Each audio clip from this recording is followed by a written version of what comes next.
A beautiful woman steals a huge sum of money, frantically buys up stocks, vows to become a major shareholder, and revive the company.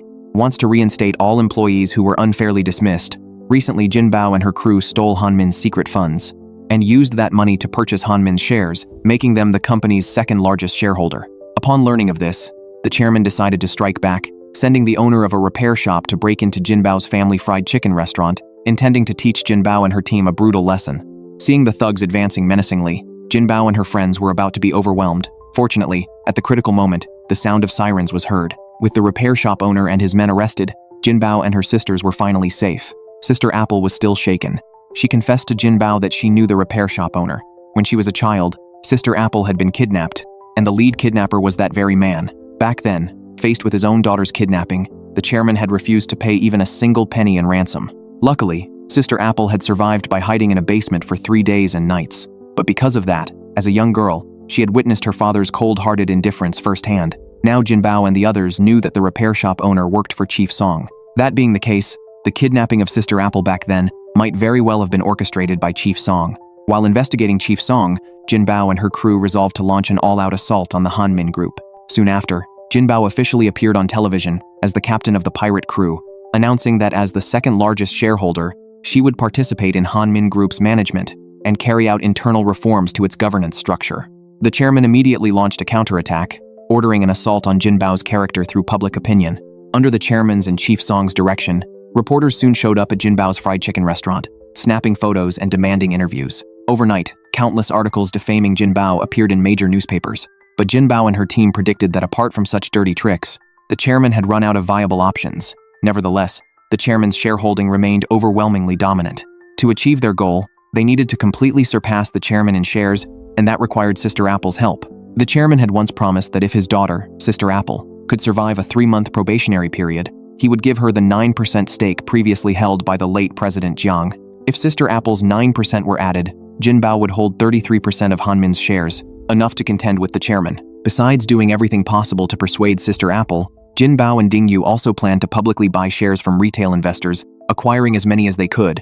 From now on, they had to use every means to defeat the chairman. As Jin Bao and her team launched their share purchases, the battle for control of Hanmin Group became increasingly intense. To counter Jin Bao's offensive, the chairman ordered Chief Song to withdraw secret funds from VIP clients. However, an inspection revealed that those secret funds had also been completely emptied. The accounts were now entirely bare. The repair shop owner discovered that the VIP clients' secret funds had all been transferred to the corporate account of the Yeouido pirate crew. Realizing that Jin Bao was behind this once again, Chief Song flew into a rage. The chairman harshly condemned Chief Song's incompetence. For Hanmin Group, Jin Bao's move struck at their most vulnerable spot. Ding Yu coordinated with Jin Bao's actions, visiting the friend who had been an investment company president and had betrayed him a few days earlier. He warned his friend to withdraw from Hanmin Group as soon as possible. If the pirate crew became the controlling shareholder, the Hanmin bonds his friend had just purchased would become worthless. The president heeded Ding Yu's advice and soon sent Hanmin a notice of investment cancellation. With the president pulling his investment, Hanmin Group fell into even deeper crisis. But Jin Bao's side was also facing considerable trouble. The public share buyback caused stock prices to skyrocket, and due to acquiring shares, Jin Bao and her team's funds were nearly exhausted. Just then, Along returned with the results of her investigation, confirming that Chief Song and the repair shop owner were indeed closely connected. Armed with the evidence, Jin Bao went to see Sister Apple's mother, Madame Jiang, hoping to persuade her to hand over her 1% stake.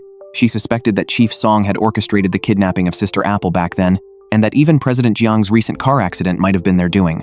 Jin Bao emphasized that Madame Jiang needed to step forward, if only to protect her daughter's safety. Madame Jiang stormed in to see the chairman and Chief Song, accusing Chief Song of having instigated the kidnapping years ago. To her surprise, Chief Song remained expressionless and denied everything. The chairman was utterly indifferent, focused solely on solving the company's immediate problems. Seeing the chairman's heartlessness, Madame Jiang finally made her choice, promising to give her shares to Jin Bao. The chairman and Chief Song continued scheming to crush Jin Bao and her team, planning to use Secretary Gao as a weak point. During her past employment at a bank and other institutions, Secretary Gao was suspected of embezzling public funds. The mayor decided to focus his attack on Secretary Gao's scandal, hoping to thereby question the source of the funds Jin Bao used to buy shares. Upon hearing this, Jin Bao decided to go directly to Hanmin Group for a face-to-face confrontation. Secretary Gao insisted on coming along. This time, she would not run away as she had done in the past. With indomitable fighting spirit, Jinbao and her companions arrived at Hanmin Group. But when they entered the chairman's office, they found it completely empty. As they sensed something was wrong, police suddenly appeared and arrested Secretary Gao on suspicion of embezzlement. Chief Song was smug, believing he had finally eliminated Secretary Gao. To his surprise, Secretary Gao did not bow her head or beg for mercy. Instead, she wore her usual calm, composed smile, believing that after her, Chief Song's good days would soon be over. After her arrest, reports about Secretary Gao's embezzlement were immediately published. At this critical juncture, however, Sister Apple clashed with Jinbao, declaring she had no intention of ending up like Secretary Gao, so she would never let Jinbao manipulate her. Later, Sister Apple met with her father, the chairman, stressing that from now on she would put her own interests first, and accordingly expected her father to keep his promise and give her the late President Jiang's shares. Just as the chairman kept his promise, Jinbao and the pirate crew planned to call an extraordinary shareholders meeting where they would propose a motion to dismiss the chairman. The chairman immediately made preparations, ordering strict checks of everyone entering the meeting venue, ensuring that Jinbao and her crew could not sneak in. Jinbao and Yeouido discussed countermeasures, planning to contact previously dismissed Hanmin Group employees. As long as those employees held Hanmin Group shares, they would be eligible to attend the meeting. On the day of the meeting, as planned, Alang led a group of disruptors to the main entrance, engaging in a direct confrontation with security to create chaos. Jinbao took the opportunity to head for the emergency stairwell exit. At the critical moment, Director Che appeared in time. He had already opened the entrance upstairs for Jinbao. As a shrewd person who knew how to read the situation, Director Che had clearly chosen his side. With Director Che's help, Jinbao led the dismissed employees in a grand procession to the meeting room door. Among these employees was even the famous Director Xiao. Director Xiao regretted having gone along with Hanmin Group's past wrongdoings and was determined to make amends. According to Jinbao's plan, the dismissed employees shouted at the meeting, demanding the chairman's dismissal and the reinstatement of all unfairly terminated staff. As the vote on the chairman's dismissal entered its formal procedure, Yeouido, on behalf of the pirate crew, supported the dismissal motion with over 1/3 of the voting rights. Unfortunately, the final result was unsatisfactory. Less than half of the votes favored the chairman's removal. Though the dismissal motion failed, the chairman dared not let his guard down. To consolidate his management control, the chairman planned to push his daughter, Sister Apple, forward as Hanmin Group's successor. From then on, Sister Apple was transformed into Hanmin's new president. To Chief Song's surprise, during her inaugural speech, Sister Apple did not wear the black formal suit he had recommended, but instead donned an ordinary female employee's work uniform. On the stage, Sister Apple, shed of her youthful timidity, had determined eyes. She promised to treat every employee of Hanmin Group as family.